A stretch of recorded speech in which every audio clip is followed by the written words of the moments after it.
These are the 5 most common mistakes when automating business processes in your company. I'm Marek Stiskal. I help B2B companies automate their business processes. So let's take a look at the first one, which is using the wrong software.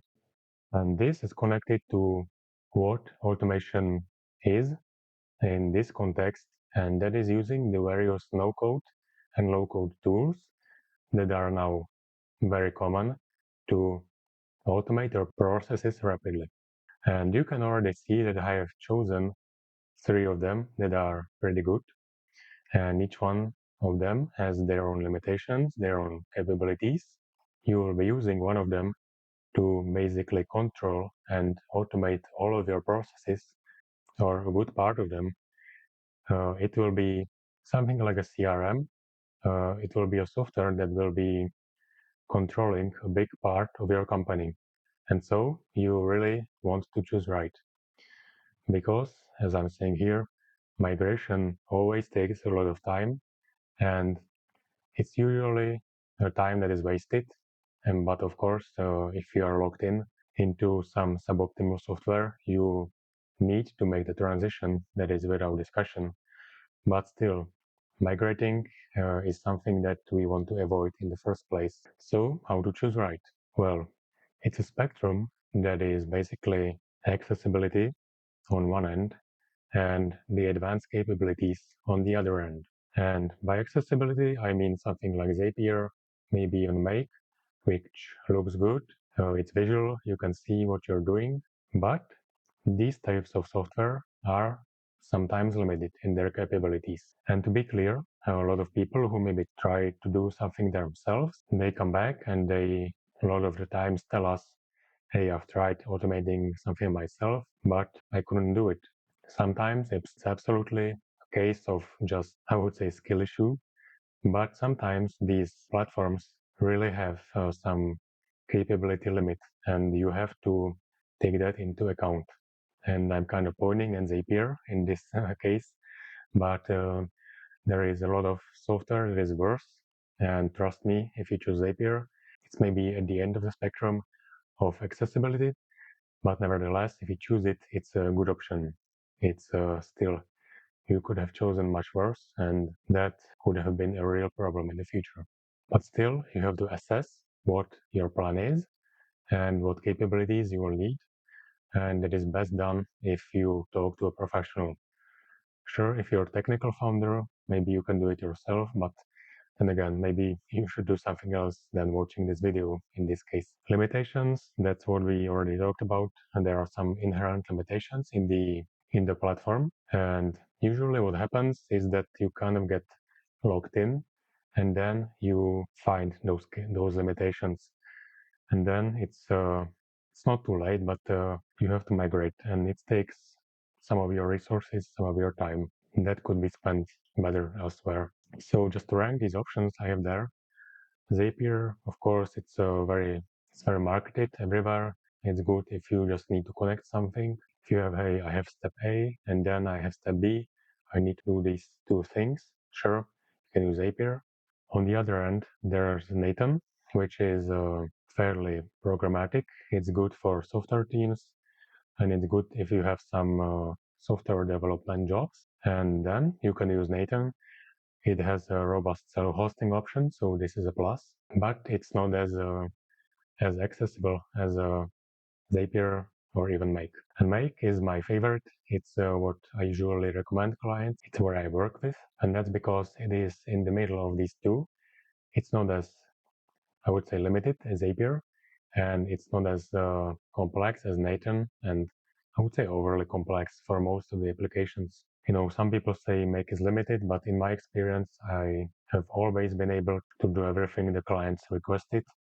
And, you know, in our company, we never had any problems. So I would just recommend Make.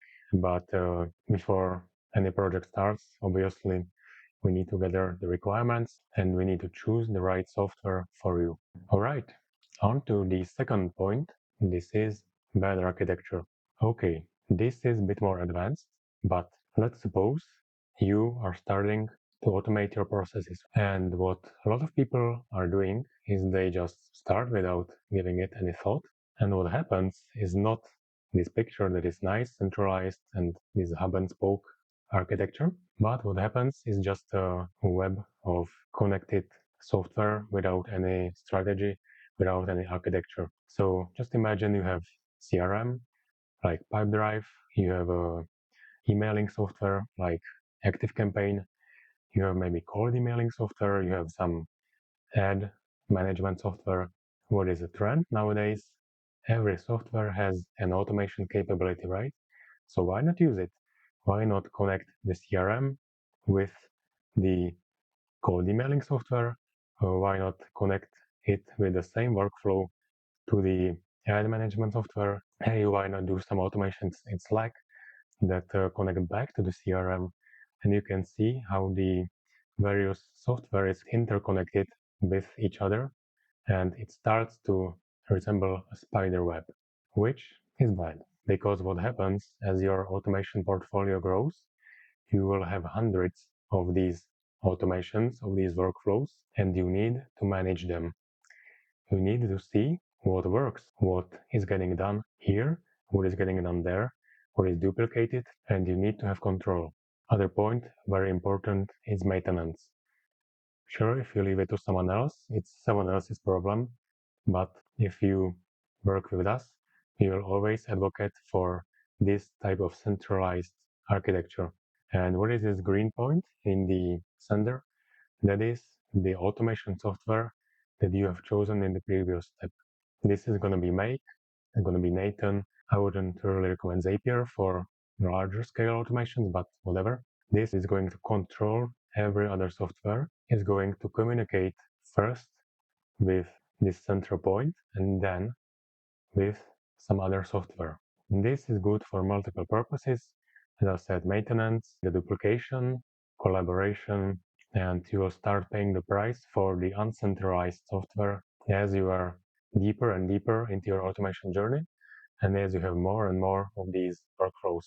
And then again, it's migration time, and that's never good. All right, on to the third point, which is overly complex workflows. Yes, overly complex workflows is I would say a popular topic for social media, for marketing, and you see those automation experts just marketing themselves with those very complex workflows.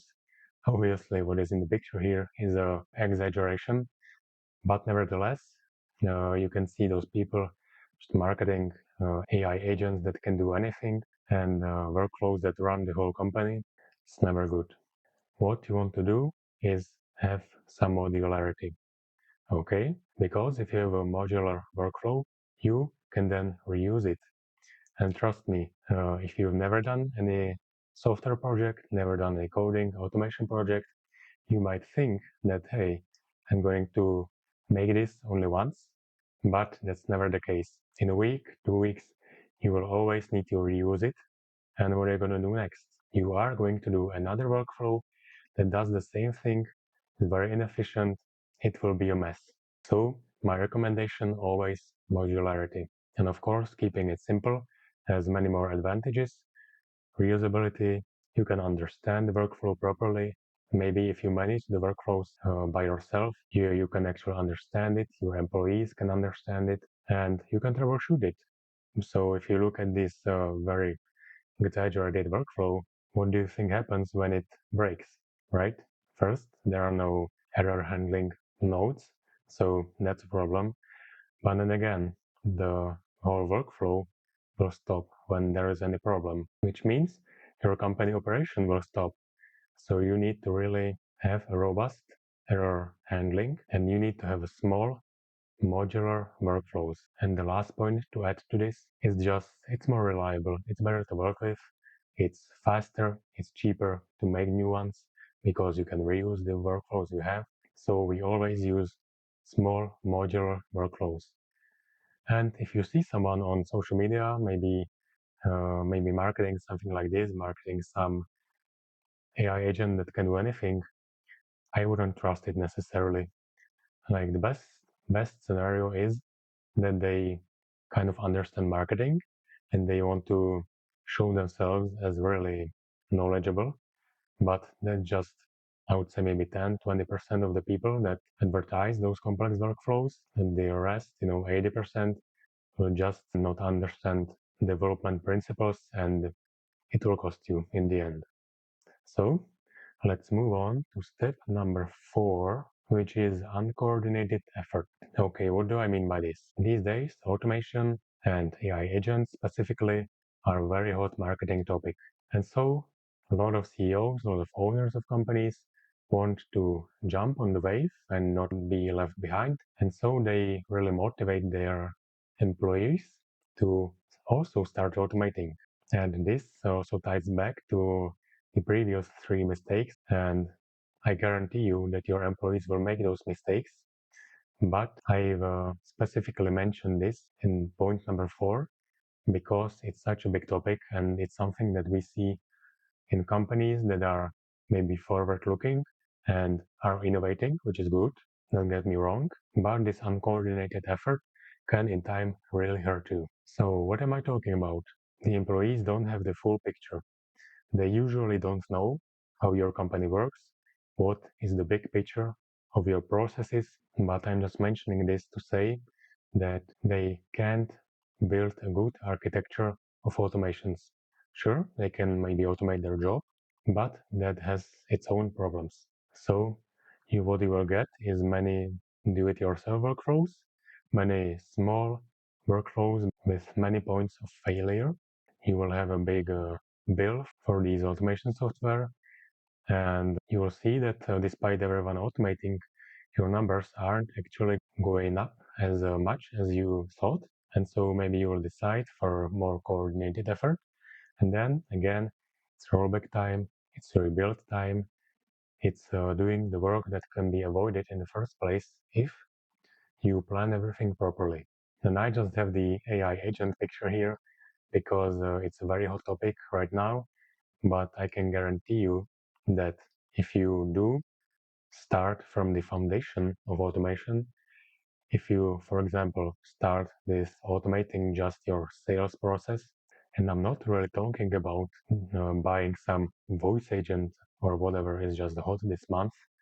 I'm talking about automating the busy work, the copying between systems, transfer of information. That's what you need to start with. And I will bet that if you do this, you will have much better ROI than if you just buy some of these AI agents in scattered effort to keep up. The marketing is very heavy right now, but my advice is to start with the fundamentals. And now on to the last point, number 5, and we have a classic one, spending founder or CEO, COO time making those automations. This is also something that we see very often. What usually happens is the CEO saw something on social media and they maybe attend some course, which is great, but then they start automating. They make a Zapier account and they just start putting those tasks together in Zapier. They start playing in there, and in the beginning, it's funny. It's maybe easier than their primary job that they should be doing, right? But then what happens is this chain of events I have here. First, everything's funny, everything's easy. It's much funnier than just the normal problems that you have in your job, right? So why not automate stuff? Then you get deeper. You encounter some errors, and everything's not so easy. I mean, this workflow worked yesterday, so why is it not working today? You might keep up if you are really committed to automating, but you will encounter more problems, you will encounter data loss, and it will just derail the whole process. What I would advise is if you are a senior decision maker in a company, just consider the opportunity cost. In my experience, it's always better to leave it and focus on making strategic decisions. Okay, these were the 5 most common automation mistakes: using the wrong software, bad architecture, very complex workflows, uncoordinated effort, and spending the senior leadership time on making automations. So if you want to avoid these mistakes, go to the description of this video, click on the link, and let's talk about it.